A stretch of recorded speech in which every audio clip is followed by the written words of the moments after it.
Rainy days, dark nights, candles, biscotti, leaky windows. This is life at our house.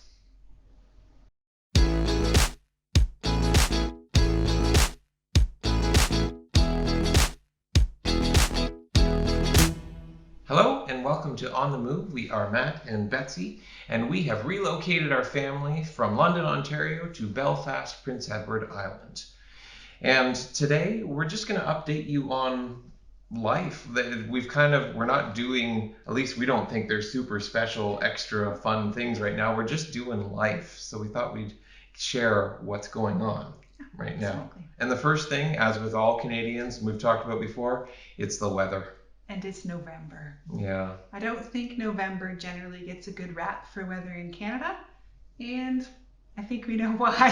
For me, this is truly my least favorite weather. I would prefer if it's like around 0 degrees Celsius for it to be snowing rather than raining. Cold and raining I don't like it at all. We've been getting a lot of rain, and we're in the darkest time of the year. Mm-hmm. So right now, I think I saw on the Weather Channel, sunrise was like 7:32 this morning, and it was set by sunset was before like 5. Yeah, it was 4:50 something. I think is what I saw. We're in like the 60 darkest days of the year. Yeah. So you take actual nighttime hours when it is dark, and then you add rainy days, and you really feel like you just don't see the sun at all. And we've had quite a lot of rain, not coming down real heavy, but just constant, consistent drizzle. Sometimes we sensationalize the weather here in Canada, and I think we were hyping up for this huge torrential downpour and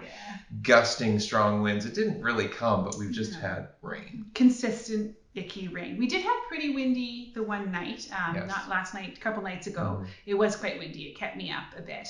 I'm still getting used to wind. We don't have wind quite like we do here in Ontario. And part of it's our location. Yes, because we are hilltop living. Yeah, we're one of the highest points in the area. So if there is any wind, we get it up here. And I love it so much here. I don't want the wind to be a deterrent. I'm continuing to just try to get used to it and sleep through it. But we call our house a very vocal house. It has lots of things to say. Mm-hmm. So when it's windy, it's even a bit more vocal. So we're still just getting used to all the bumps and bustles and sounds of this house, and then adding wind on top of it too. We're discovering leaks too. We have a friend of ours who lives in Nova Scotia in an old home, and she was reminding us of, we have an old home. We're discovering leaks all the time. Yeah. Well, we're in the same boat now. We keep discovering windows leaking here, doors over there. The minorly disappointing part with the windows is it's two windows that we thought were newer windows that are leaking. So our suspicion is maybe they just weren't installed 100% correctly. So we'll have a look at it in the spring. Yeah, we don't know. We don't know windows now. We shouldn't need a whole new window. I think it just needs to be checked. Yeah. Anyway, so a little bit of when you're sitting downstairs crocheting away and you hear a drip that sounds very right next to you, it can be a bit disconcerting. So there's a couple towels out. We'll sort it out. We'll figure it out. And we can see around us that they are preparing for snow. Yes, they are. They're getting ready. Yeah. I was out walking the dogs today in the terrible, horrible weather. The rain was actually slapping me in the face, which doesn't happen very often. I think it was just on the cusp of turning to maybe some ice pellets at that time. Mostly it's been mild, but it was still, anyway. And despite the size of this island, which is quite small relative to most other provinces, where I'm working, which is further west, we didn't have rain all day. Yeah, you said there was no rain. Totally different. I was a little bit annoyed. That wasn't fair. Anyway.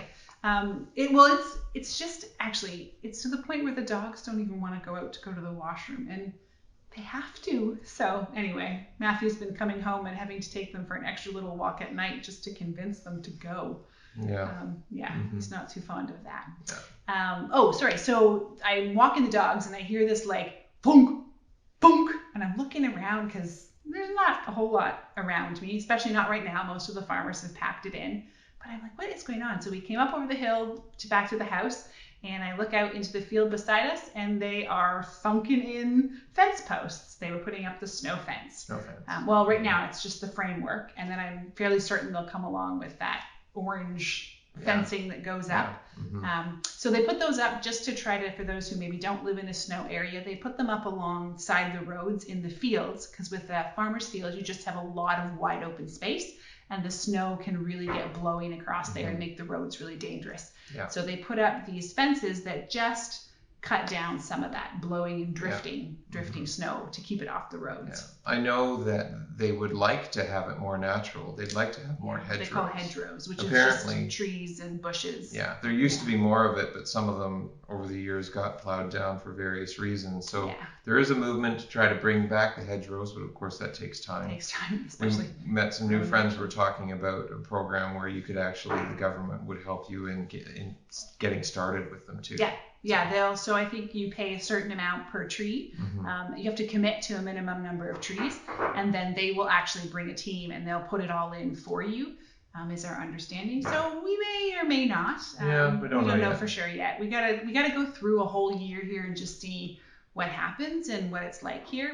We're hearing lots of things, but we just need to experience it. We also hear, we've talked about needing to get the lane plowed, and how are we going to do that? Should we get our own equipment? Should we hire somebody? And a few people are like, oh, you don't need to do that. It just blows away where you are. You're on the top. Blow right past your house.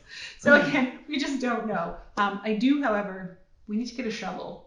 I realized that. I threw the shovel out when we moved. We should at least. Well, the shovel was broken. I know, but we should at least have a shovel. Anyway, that's up to you. We have a long list. But the snow fence went up. We might need the shovel tomorrow. So lots of interesting stuff, of course, as usual, with the weather. That's just the way Canada rolls. And so sometimes what we're doing prioritizes with the weather, and sometimes with other things we're doing too. We're still renovating here in the house. We are. You're painting. Still lots going on. I'm still painting. So I'd kind of taken a bit of a break from painting because I got bored of it.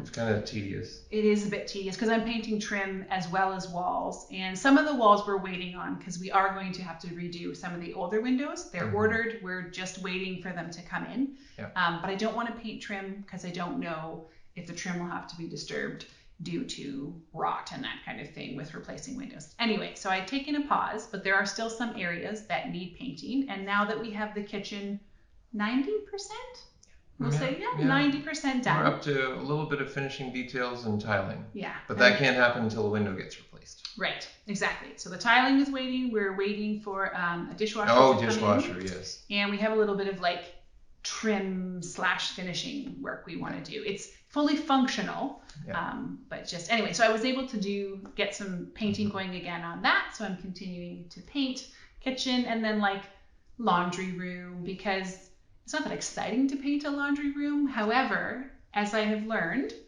we're starting to get to know people now, so they're stopping by and popping in. Our front of the house faces the road. However, our driveway comes up to what I would call our back door.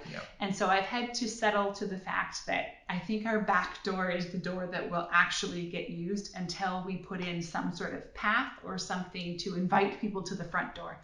So that back door goes right into my laundry room. So I'm rejigging how I've got things going there just to make it a little more accessible. Your laundry's just on display. Literally my dirty laundry, when people come to the door. So I'm just rethinking a bit of that. And I mean, I won't move the washing machine and dryer, but maybe just make it a little more presentable. So so I've been working on that and getting that sorted. And so that we've mostly done the kitchen, and the bathroom is mostly done too. We have a beautiful new tub in there that you chose. Yes. A soaker tub. Tub. First tub that you're ever going to own that you're going to want to actually take a bath in. And I haven't yet. No. But our youngest has. Yes. She tried it out. So. Yeah. The first person in the bathtub was our youngest one. Yeah, which she's always enjoyed them. So I think it went well. I didn't come home to find water in the room below, so that's good. Always a good thing to have not happen. So things are moving along with the house renos, but because we're down to some of that detailing stuff, it can feel just a little bit longer. You've been Doing lots of things too as well, just little bits and jobs here, pieces here and there as you come home. So, well, whatever I can in the evening. Like I said, there's a long list. Yes. But coming back to the kitchen. Yes. The oven now, obviously, I mentioned that briefly before. Is installed. Propane got filled today. Oh. Didn't even tell you. I know, the propane truck was here. We haven't talked. It's been a busy day. This is very good. I'm excited about Yes. So when they arrive with a propane tank to install it, obviously to some of you, not so much to me, it cannot travel full. Yeah. Safety. That would be dangerous. Yeah. It only comes with, I think they start you with 100 liters. Like a third of the tank. A third. It wasn't even a third. No. I don't know. Maybe, but no, I don't think so. Yeah. I think it was like 20%. That's what it said. Oh, well, that's not a third. No, it's not a third. And let's not discuss numbers and fractions because that's going to get ugly real fast. Yeah. Well, the point of this I was getting around to is we like to bake and cook in this house. Yes. So now we can bake and cook without feeling like we're going to run out. We're going to run out. Yes. Yeah. So I've been baking weekly for my kids at school. I do a band, an after-school band, and part of my incentive for them to stick around and do this is I feed them for it as well. So I've been doing that, and you've been taking baking to new friends. That's my thing this fall. I'm into biscotti. I sort of started it last spring, tried out a few recipes, and now I'm full into. I get in spurts with things. So biscotti. So I've done like actual coffee flavored biscotti. I've done triple chocolate biscotti. I did a spiced biscotti. I really want to try a gingerbread and almond. I've got all kinds of ones, but we can't eat it all. So and we don't want to. Our girls basically treat them like cookies if we. So thankfully, we've also been getting to know people more. So I am comfortable now to take my baking and share it around with my new friends and my new community. So it's a great. I think for both of us, we communicate a lot through food. We do. We went to have dinner at some new friends' place the other day. That was wonderful. Yeah. It's a way that we find it easy to connect. Helps us feel connected. Yeah. Both partaking for food that's been prepared for us, as well as baking and making food and sharing it with others. It's how we say we love you. Yeah. And one person you've taken baking to in that group is our local yarn store. Yes, of course. Yeah. We're going to plug them here, Fleece and Harmony. Definitely. Yes. Yeah. So we show up there quite regularly, partially because I need yarn, also just because they have such a lovely, warm and inviting little shop down there. Running they run their own like full yarn mill. So they basically take the wool right from a flock of sheep right through to being yarn. They do have their own flock. They don't happen to at this time turn the wool from their sheep into yarn, but they use all local sheep here on the island if they can. Locally sourced as much as possible. As much as possible, yeah. And they do a great job of it. So I've been down there sharing some biscotti with them. And they also have a podcast that I have enjoyed watching for the last couple of years. And I've been on it. Yeah. So I got interviewed. Can check her out on there. I was on it, I forget, about a month ago now, I think, that I was interviewed on there for making my llamas, my crocheted llamas that I make. And I'm actually returning now to do an upcoming little feature that we're doing together. So it's just been lovely getting to know Kim. Ken is sweet as well. He's down there working, and they have a team that they work with that are a wonderful, warm group of people. Yeah, they've done custom work for me. I've been working on a crafting project, and you can't say too much about it. Ken's the guy behind the camera, but he did custom dye, whatever you want. So I got just the colors I wanted, and I say we can't say much about it because Christmas is coming. Yeah, we're into crafting for Christmas. So our oldest has been painting for some gifts. Yeah. I've been creating with yarn, not in a knitting way. That's not my thing. No. In a different way. We'll share more about it later. Yeah. Yeah.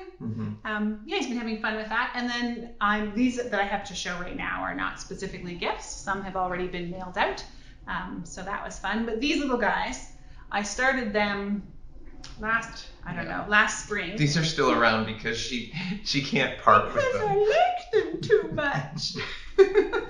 So I made the bears last spring, but this poor girl sat around in a bikini for several months, traveled all the way out here. But then I got inspired by a couple of, several knitters at the Shetland Wool Week We're doing like a polar dip kind of idea, open ocean swimming still this time of year. So this is polar dip. She's ready to head off to the ocean to go for a dip, hence her scarf, mitts, boots, but in her bikini. And then this is her lovely friend. I don't have a name for him or know too much about him other than he was sitting waiting for some clothes. I made him some shoes. He asked for a vest, and when I was done the vest, he told me he needed a hat.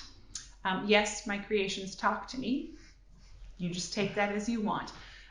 So he has his cute little bowler hat. So I don't know, maybe someday I'll gift them, maybe someday I'll sell them. I don't know. For now, this is where my time was going this week, and these are these little guys that are finished. Great. They have a lot of detail. Lots of detail, Lots of sculpting too to them. Really I can't take credit for that. That is Joe Handmade Designs that actually designed the bear. And she is a fantastic designer. So little plug for her too. It's plug day. And since we're plugging companies, we have one more that we can as well. Pine Acres RV is a local RV dealership here in, well, I say local, but they're actually a ways away from where we're living here. But they're on the island. They're on the island. And you think, why are we talking about that? Well, we sold the trailer, which is probably a shock if you've been following us from the beginning, because we lived in this thing through the summer. We toured it with you at one point. You can go back and check that out. We invited you to come and stay in it. In the trailer, and now you're panicking because what's going to happen? Well, in truth, so a few things we learned in the process. We learned trailer life is probably not our ideal way that we want to vacation. We enjoyed our time in it, but we don't see ourselves doing this over and over again with a trailer. No, it's a big rig to haul. We like to travel a little bit more minimalistically or just different, very different than that. So that was one of our reasons. Also having so I did go through the process of winterizing the trailer, learned how to do that. That was a good skill to learn.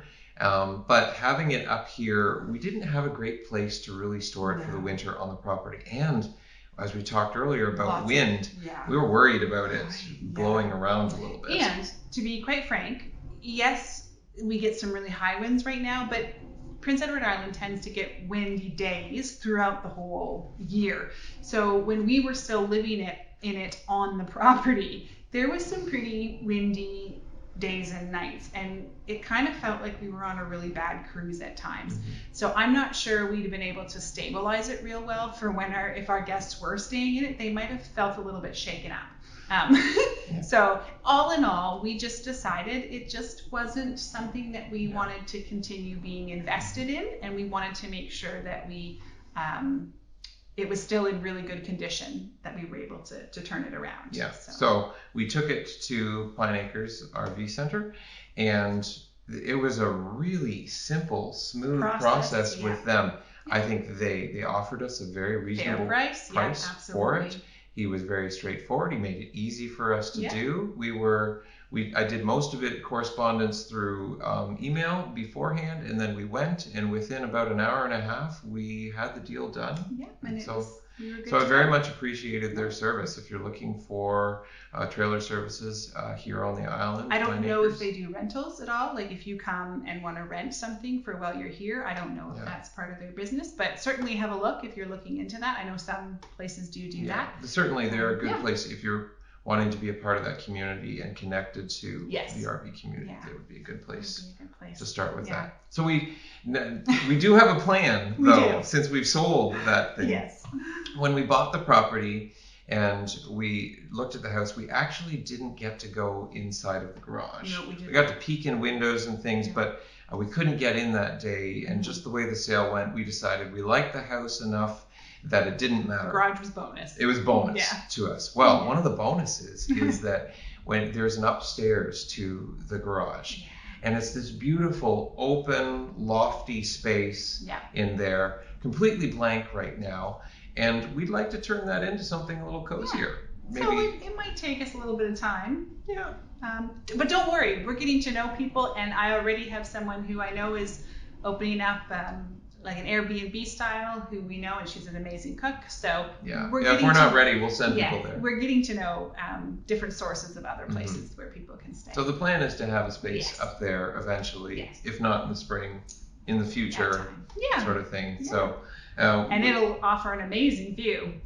Because now you'll be really up on the hill. Exactly. So this is life here on PEI. Thank you for coming along for the journey with us. We appreciate all your love and support.